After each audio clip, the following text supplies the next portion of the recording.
အားလုံးပဲ good morning ပါမင်္ဂလာနံနက်ခင်းပါကျွန်မ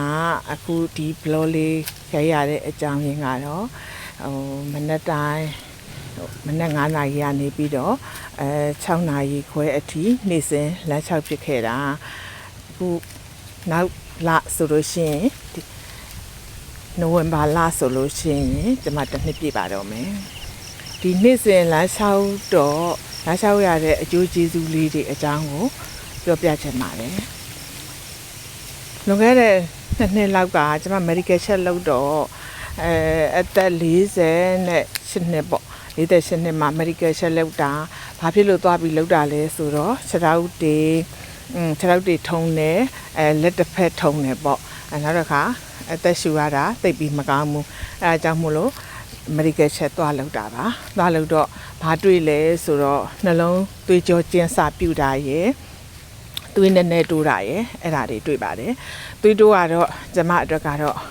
ဖြစ်မဲ့လက္ခဏာပါဘာဖြစ်လို့လဲဆိုတော့အိမ်နောက်ဦးစီးဖြစ်နေတာကတကြောင်ရယ်နောက်တစ်ခါအိမ်မှာမိသားစုအများကြီးကိုထိန်ချုပ်ရတာကတကြောင်ရယ်စီးပွားရေးလူမှုရေးတွေပေါ့အဲ့ဒီအကြောင်းတွေကြောင့်ဒီလောဘရှိမယ်ဒေါသရှိမယ်မောဟရှိမယ်အဲ့ဒါတွေအတွက်ကျွန်မသွေးတိုးဖြစ်တယ်ဆိုတာသွေးတိုးဖြစ်လာပြီဆိုတာကထူးဆန်းတဲ့ကိစ္စတော့မဟုတ်ပါဘူးဒါပေမဲ့အဲ့ဒီဟာကိုကျွန်မဒီယောဂကကျွန်မကိုမှဖြစ်မယ်ဘာဖြစ်လို့လဲဆိုတော့ကျွန်မကိုမိခိုးနေတဲ့နောက်မှာကျွန်မရဲ့မိခင်အိုကြီးရှိတယ်ကျွန်မရဲ့တူမလေးတွေရှိတယ်ကျွန်မရဲ့ညီမလေးရှိတယ်သူတို့အတွက်ကျွန်မကျမ်းမာဖြစ်မယ်ဆိုပြီးတော့ကျွန်မဝိတိုကြီးရစေယုံမှာတမားတော်နဲ့အထူးကုနဲ့ပြတော့ဆေးပေါ့ဒီမှာဒီဆေးလေးကိုတစ်ပတ်တောက်ကြည့်ပါတောက်ပြီးလို့ရှိရင်ပြန်ပြပါဆိုတော့တစ်ပတ်တောက်ကြည့်တော့အဲ့ဒီတောက်နေတဲ့တစ်ပတ်အတော်အတွင်းမှာအနာနဲ့ကံကောင်းစွာပဲအနာနဲ့စီတွေးသွားတယ်ပဲပြောရမှာပေါ့တက်တာသွားတယ်ခံစားနေရတဲ့ခုနခြေထောက်တွေအေးစတာတွေလက်တစ်ဖက်ထုံနာကျင်နာတွေက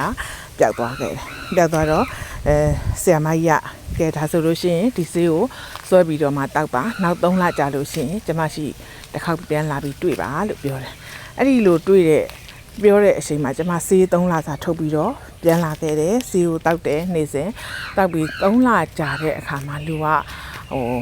လိုပြောရမလဲပေါ်ပါလန်းဆန်းသွားတယ်ကျမဒီဆေးကိုမတောက်ခင်မှာလူကဘယ်လိုဖြစ်နေလဲဆိုတော့ငါဒီလိုယောဂဖြစ်တာငါအသက်ကြီးပြီငါအိုပြီပေါ့ငါပြန်အရင်လိုများပေါ့ပါနဲ့လန်းဆန်းဖြစ်မှာတော့မဟုတ်တော့ဘူးလို့အဲ့ဒီအထီတောင်ကျွန်မထင်ထားတာဒါပေမဲ့အဲ့ဒီဆေးတောက်လဲပြီးတော့3 လကြာတော့အနာနဲ့ဆေးတွေ့သွားတဲ့အတွက်ကျွန်မအရင်လိုပဲလန်းဆန်းလာတယ်တကြွလာတယ်နောက်တစ်ခါကျတော့အဲ့လိုမောပန်းနာတွေထုံကျင်နာတွေလည်းမရှိတော့ဘူးပေါ့အဲ့ဒါကိုတစ်ခုဖြစ်တော့ကျွန်မဘာလှုပ်ချခြင်းလဲဆိုတော့စောင်းဦးဒီဇင်ဘာလမှာစောင်းဝင်ကားသားလည်းဖြစ်တဲ့အတွက်ကြောင့်မို့လို့ကျွန်မလမ်းလျှောက်တယ်ပေါ့လမ်းလျှောက်တော့လမ်းထိပ်မှာကျွန်မရဲ့တငယ်ချင်းနဲ့အရင်ကတော့ကျွန်မအရှိလေးမှာတယောက်တည်းလမ်းလျှောက်တယ်